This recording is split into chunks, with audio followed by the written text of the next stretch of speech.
Hello everyone, আসসালামু আলাইকুম। বরাবর মতো আবারও চলে আসছি নতুন বিজ্ঞপ্তি নিয়ে। আজকের ভিডিওতে আমরা যে বিজ্ঞপ্তিটি শেয়ার করব সেটা হচ্ছে বাংলাদেশ ক্ষুদ্র কুটির ও শিল্প কর্পোরেশনের। পদ সংখ্যা হচ্ছে 185টি। আবেদন শুরুর ডেট হচ্ছে 7 জুলাই 2025 এবং আবেদনের শেষ তারিখ হচ্ছে 6 আগস্ট। তো আমরা আজকে যেই বিষয়টা কথা বলবো সেটা হচ্ছে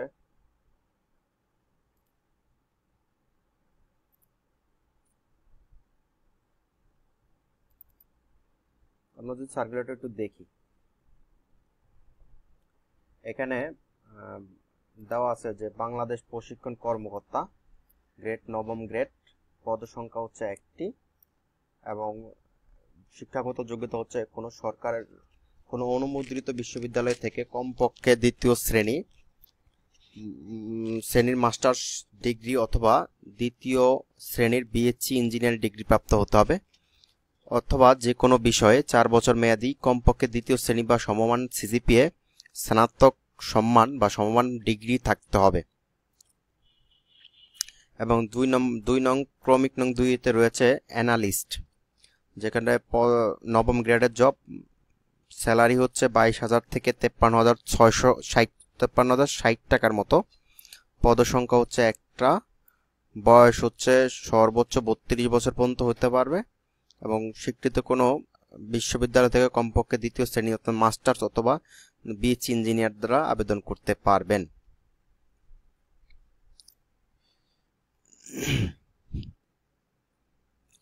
এরপর হচ্ছে প্রোটোকল অফিসার।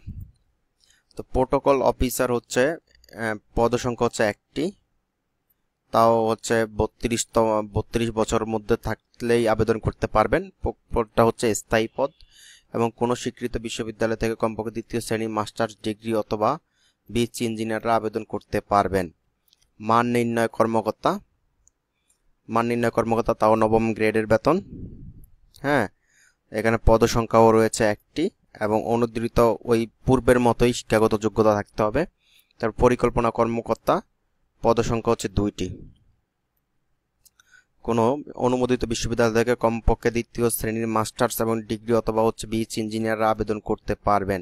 প্রশিক্ষণ কর্মকর্তা নবম গ্রেড, পদসংখ্যা হচ্ছে 2টি, শিক্ষাগত যোগ্যতা পূর্বের মতোই। তারপর হচ্ছে ব্যবস্থাপনা কর্মকর্তা নবম গ্রেড, স্যালারি ওই পূর্বের মতো, পদসংখ্যা 1টি এবং হচ্ছে শিক্ষাগত যোগ্যতাই পূর্বের মতোই রয়েছে। এবং এরপরে যেটা রয়েছে গবেষণা কর্মকর্তা, তাও হচ্ছে নবম গ্রেডের জব, স্যালারি আগের মতোই, পদসংখ্যাও 1টি এবং হচ্ছে শিক্ষাগত যোগ্যতাও পূর্বের মতোই থাকবে। এবং নবম গ্রেডে রয়েছে নবম নং ক্রমিকে রয়েছে হচ্ছে জরিপ ও তথ্য কর্মকর্তা, পদসংখ্যা হচ্ছে 3টি এবং শিক্ষাগত যোগ্যতার ক্রাইটেরিয়া পূর্বের মতোই আছে।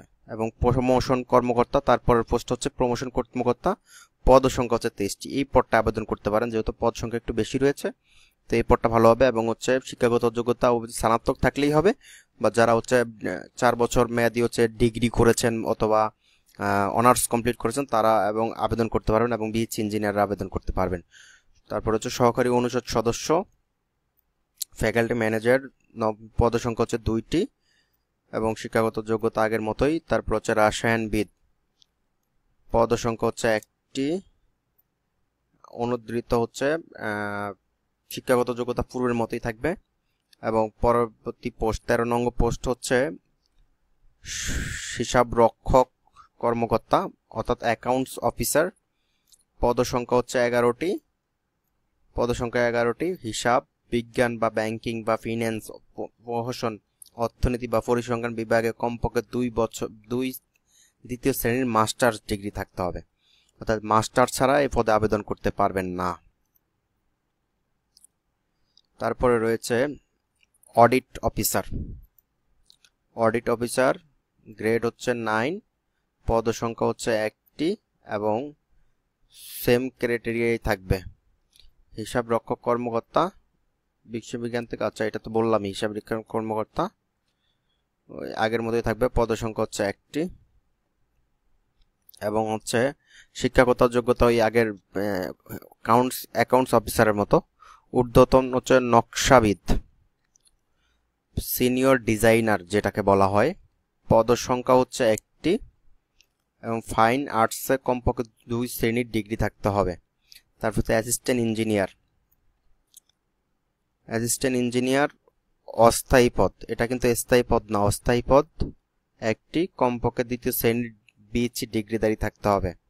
তারপর হচ্ছে ড্রাফটম্যান 10ম গ্রেড, স্থায়ী, অনুদ্ধৃত কোনো শিক্ষা প্রতিষ্ঠান হতে সংশ্লিষ্ট বিষয়ের বিএসসি এ ডিপ্লোমা পাস হতে হবে, সংশ্লিষ্ট বিষয়ে ইঞ্জিনিয়ারিং এ ডিপ্লোমা পাস থাকতে হবে। অর্থাৎ ড্রাফটম্যান যেটা আছে, যে ড্রাফটম্যানের হচ্ছে ডিপ্লোমা, ওই বিষয়ে ডিপ্লোমা থাকলে তারা আবেদন করতে পারবে। তারপর হচ্ছে টেকনিক্যাল অফিসার, পদ সংখ্যা হচ্ছে 17টি,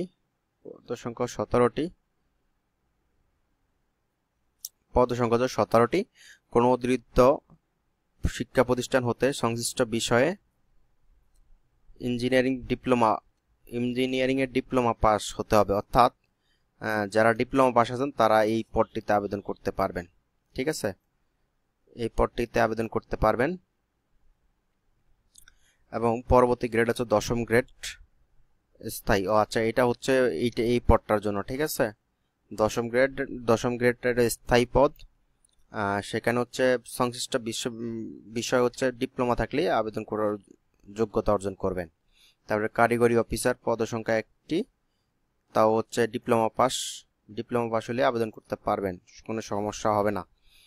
তারপর হচ্ছে কারিগরি কর্মকর্তা, অর্থাৎ কারিগরি টেকনিক্যাল অফিসার যেটাকে বলা হয়, বৈদ্যুতিক পণ্য উৎপাদন ও হালকা প্রকৌশলী শিল্পনগরী এবং টঙ্গীবাড়ি, মুন্সিগঞ্জ, কোনো অনুমোদিত শিক্ষা প্রতিষ্ঠান হতে সংশ্লিষ্ট বিষয়ে ইঞ্জিনিয়ারিং এর ডিপ্লোমা পাস হতে হবে। অর্থাৎ তড়িৎ বিষয়ে হচ্ছে ডিপ্লোমা পাস থাকলেই হচ্ছে আবেদন করতে পারবেন। এই পদ রয়েছে 1টি। তারপর সহকারী কর্মকর্তা, অ্যাসিস্ট্যান্ট অ্যাকাউন্টস অফিসার, 11তম গ্রেড, পদ সংখ্যা 2টি, বাণিজ্য বিষয়ে হচ্ছে স্নাতক লাগবে, এবং ডিজাইনার, পদ সংখ্যা 2টি, কমপক্ষে 2য় শ্রেণীর ডিগ্রি থাকতে হবে। তারপর হচ্ছে কাস্টমার অপারেটর হচ্ছে 1টি, সংশ্লিষ্ট বিষয় হচ্ছে অনার্স থাকলেই আবেদন করতে পারবেন। তারপর হচ্ছে হিসাব রক্ষক, পদ সংখ্যা 1টি, বাণিজ্য বিষয়ে হচ্ছে কমপক্ষে স্নাতক ডিগ্রিধারী হতে হবে, এবং অভিজ্ঞতা সম্পন্নদের অগ্রাধিকার দেওয়া হবে। তারপর হচ্ছে উচ্চমান সহকারী, পদ সংখ্যা 7টি, কমপক্ষে স্নাতক ডিগ্রি অর্থাৎ অনার্স কমপ্লিট থাকলে আবেদন করতে পারবেন। তারপর মান নির্ণয় সহকারী, সেখানেও হচ্ছে অনার্স কমপ্লিট থাকলে আবেদন করতে পারবেন, এবং অভিজ্ঞতা যাতে থাকবে তাদেরকে বিশেষ অগ্রাধিকার দেওয়া হবে। ইলেকট্রিশিয়ান 16তম গ্রেড, এসএসসি পাস সহ অনুমোদিত কোনো শিক্ষা প্রতিষ্ঠান বিষয়ে সার্টিফিকেট বা ট্রেড সার্টিফিকেট কোর্সে পাস, অর্থাৎ বিদ্যুৎ উন্নয়ন বোর্ডে ABC লাইসেন্স অভিজ্ঞতা থাকতে হবে। বহির্গত যোগ্য প্রার্থী না পাওয়া গেলে 5 বছর বাৎসরিক অভিজ্ঞতা সম্পূর্ণ বিভাগীয় প্রার্থীদের জন্য শিক্ষাগত যোগ্যতা শিথিলযোগ্য। তারপর হচ্ছে টেকনিক্যাল, হচ্ছে কমপক্ষে ওই আগের মতোই থাকবে, টেকনিক্যালদের জন্য এসএসসি পাস থাকবে, এবং ওই বিষয়তে ট্রেড লাইসেন্স করা থাকতে হবে, অর্থাৎ কোর্স করা থাকতে হবে টেকনিক্যাল বিষয়ে। তারপর হচ্ছে অফিস সহায়ক কাম কম্পিউটার, এটা একটু পদ সংখ্যা বেশি, 72টি, এখানে এইচএসসি পাস বা সমমান এইচএসসি পাস হতে হবে, এবং কম্পিউটার ব্যবহার সংক্রান্ত ওয়ার্ড প্রসেসিং এবং ডাটা টাইপ এন্ট্রি সম্পর্কে জানতে হবে। প্রতি মিনিটে বাংলায় 20 এবং ইংরেজিতে 20 টাইপিং করার দক্ষতা থাকতে হবে, নয়তো আবেদন করতে পারবেন না। সহকারী কাম কম্পিউটার হচ্ছে পদ সংখ্যা 1টি, ওই শিক্ষাগত যোগ্যতা আগের মতোই। তারপর হচ্ছে রিসিপশনিস্ট 1জন, শিক্ষাগত যোগ্যতা এইচএসসি পাস হতে হবে। নকশা সহকারী,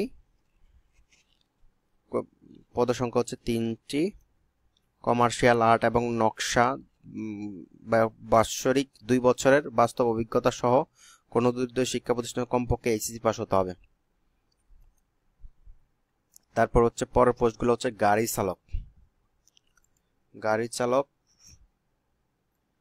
পদসংখ্যা হচ্ছে 13টি, অষ্টম শ্রেণী পাশ হলে এবং হচ্ছে 2 বছরের কাজের অভিজ্ঞতা থাকতে হবে, তাহলেই কেবলমাত্র এই পদে আবেদন করতে পারেন। এবং আবেদন করার নিয়মগুলো হচ্ছে নিচে এখানে লেখা আছে সুন্দরভাবে ভালো করে, হ্যাঁ, কিভাবে আবেদন করবেন এগুলা ফোরে আবেদন করতে পারবেন, ঠিক আছে। আর যারা আবেদন করতে পারবেন না তারা আমাদের পেজে মেসেজ দিবেন বা কমেন্ট করবেন, তাহলে আমরা হচ্ছে আপনার রেসপন্স দিব এবং শর্ত সাপেক্ষে হচ্ছে আপনাকে আবেদন করে দিব। এতে হচ্ছে আপনি অন্যান্য কম্পিউটার দোকানে গেলে যতটুকু টাকা যাবে সেই টাকাটাই হচ্ছে আমাদের কাছে দিলে আমরা হচ্ছে আবেদন করে দিতে পারবো আপনার। এবং এর চাকরির জন্য কি কি প্রস্তুতি নিতে হবে সেই সম্পর্কে বিস্তারিত বলে দেওয়া হবে আমাদের পেজে, সুতরাং আমাদের পেজটিকে ফলো দিয়ে সাথে থাকুন। ধন্যবাদ সবাইকে। আজকের ভিডিওতে এই পর্যন্তই। আগামী ভিডিও